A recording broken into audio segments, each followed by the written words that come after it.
anjing yang najis. Jadi apa, kita kembalikanlah, kita jujur. Makanya baca Quran itu baca diri kita. Saya anjing apa manusia? Sifatnya anjing itu apa? Kalau mencari merencanakan suatu rezeki bersama-sama kita rundingkan. Belum mana ada sepak lain kita kenyang sendiri, itu sifatnya anjing. Berarti sama dengan hayawan natik tadi. Iya. Hayawan yang berbicara karena apa? Hatinya nggak ada.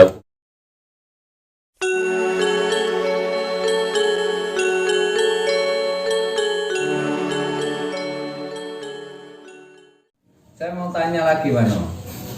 Masalah Al-Quran kok selalu disebutkan Al-Quran. Loh, Al-Quran itu dimulainya itu, untuk memulai melakukan Al-Quran itu dimulai dari mana tuh sebenarnya? Melakukan Al-Quran ya dari niat kita. Dari niat kita menuju Allah. Al-Quran dari baca qara'a, bacalah diri kita. Bacalah diri kita, bukan membaca yang ditulis. Nah, Al-Qur'anan itu isim masdar, baca dengan sungguh-sungguh, teliti diri kita sungguh-sungguh. Sudah iman apa enggak?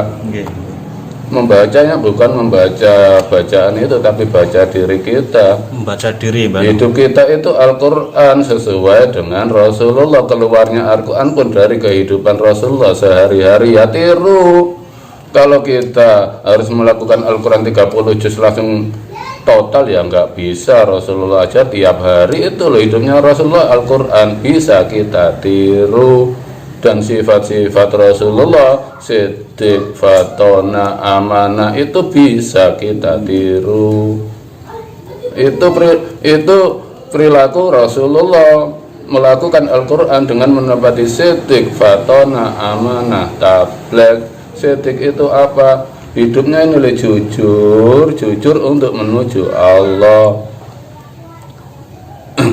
Jadi niat dibaca Al-Quran ya itu dimulai dengan kejujuran kita. Hidupku hanya untuk menuju Allah, niat hidupku untuk menuju Allah. Di situ nggak perlu ilmu, jadi kejujuran dengan takdir yang diberikan Allah pada kita, kembalikan ke Allah. Dan fatona, Rasulullah cerdas, bukan pandai. Rasulullah sifatnya gak pandai, bukan, tapi fatona, cerdas. Rasulullah tidak bisa membaca dan tidak bisa menulis, makanya ummi bodoh tapi cerdas. Cerdasnya gimana? Hidupnya dipercayakan ke Allah.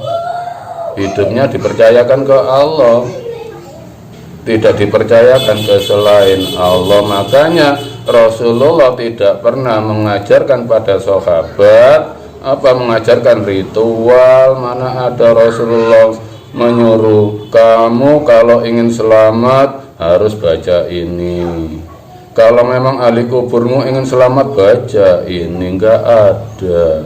Karena Rasulullah sudah mempercayakan hidupnya ke Allah. Cerdas, yang menyelamatkan itu Allah, bukan bacaan kita, bukan ilmu kita. Pandai boleh pandai, tapi tetap posisikan pada cerdasmu, pandaimu itu loh dari Allah, jangan diakui. Mbah, akhir-akhir ini kan banyak orang itu yang mengaku nabi. Kenapa Mbah orang kok banyak yang marah kalau ada orang yang mengaku nabi? Apakah itu merugikan bagi kita? Pandangan Mbah gimana? Kalau merugikan nggak ada, cuma dalam Al-Quran Nabi Muhammad itu khotamil anbiya wal mursalin. Jadi sesudah Rasul ya nggak ada nabi.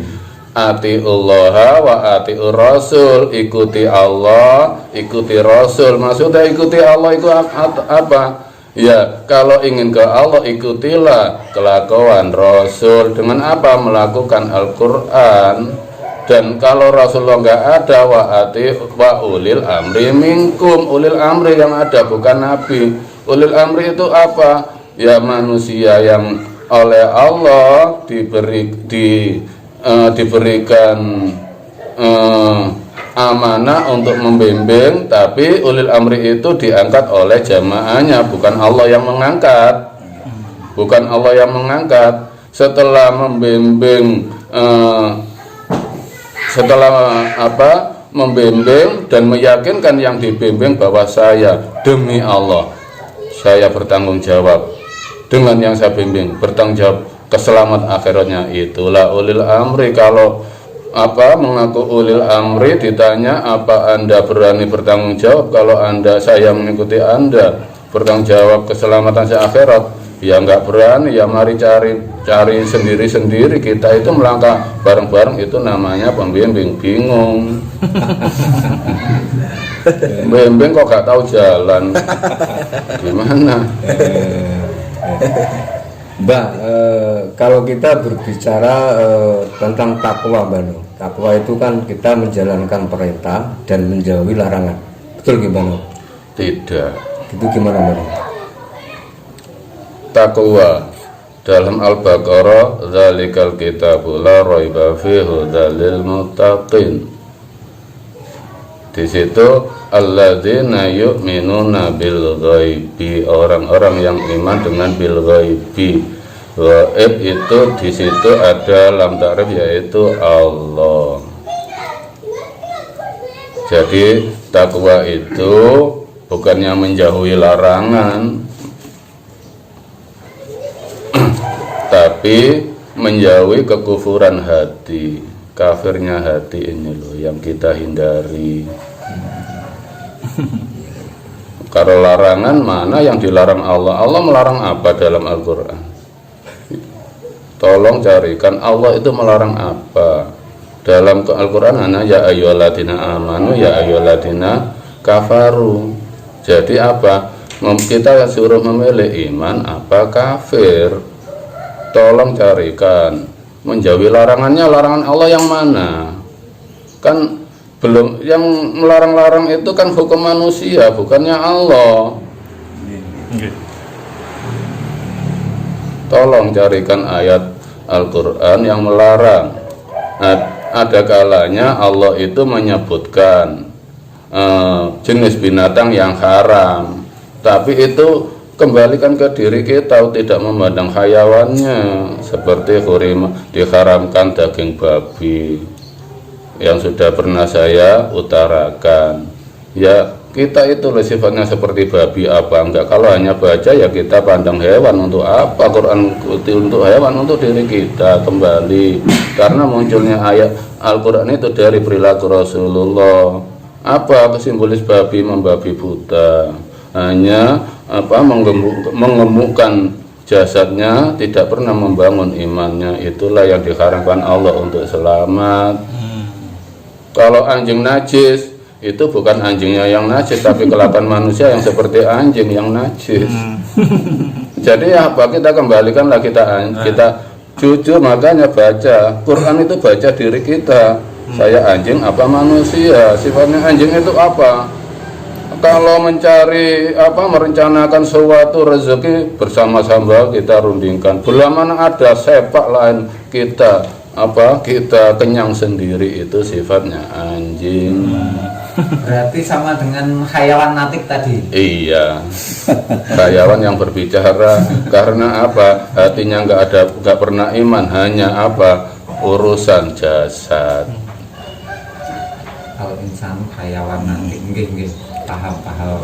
Mbak Nol, ada yang bilang semakin tidak masuk akal pernyataan seseorang, semakin bertasawuf dia.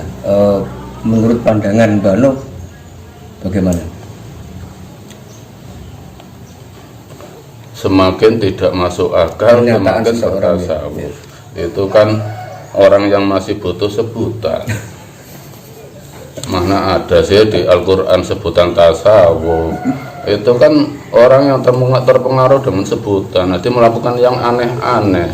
Semakin dipandang orang aneh, semakin ya aneh, gila.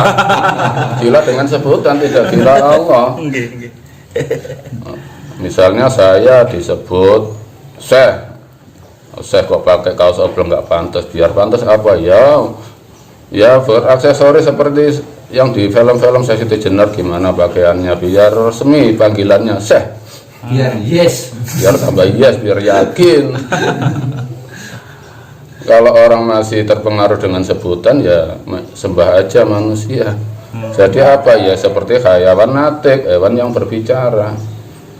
Karena apa? Nggak ada iman di hatinya.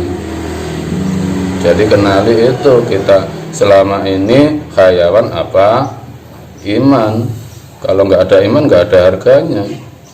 Orang itu dihargai Allah itu imannya, bukan aksesorisnya. Yang dimaksud wali itu gimana Mbak No? Katanya wali itu mesti aneh-aneh. Wali itu kan sebutan juga. Saya pun bisa memanggil anak kecil wali. Orang nggak setuju ya terserah. Jadi ya misalnya Anda menyebut dia wali, kalau saya nggak setuju mau apa? Jadi ya yang namanya wali itu kan kekasih Allah. Jadi ya diri kita yang Allah yang tahu untuk apa mau disebut orang. Laul hukmu, hukum hanya kita dan Allah yang tahu. Makanya kullu syai'in halikun, apapun yang masih berbentuk itu halikun, merusak iman, entah berbentuk jabatan, entah berbentuk sebutan, entah berbentuk apapun, ke Allah kok berbentuk ya halikun, merusak iman kita. Laul hukmu, hukum hanya kita dan Allah yang tahu. Niat kita itu urusan kita, ngapain ingin dipandang manusia. Laul hukmu wa ilaihi turja'un, ya kita kembalikan ke Allah. Terserah saya sudah iman ya Allah, ini iman saya. Jadi saya kembalikan, soal selamat gak selamat saya terserah Allah. Saya sudah melakukan apa? Iman ke Allah, percaya dan mempercayakan hidup juga saya ke Allah. Tapi saya yakin saya selamat. Berarti keyakinan diri sendiri. Iya, karena apa? Yang keluar akunya sudah habis adanya. Hidup saya tidak pernah bergeser dari Allah.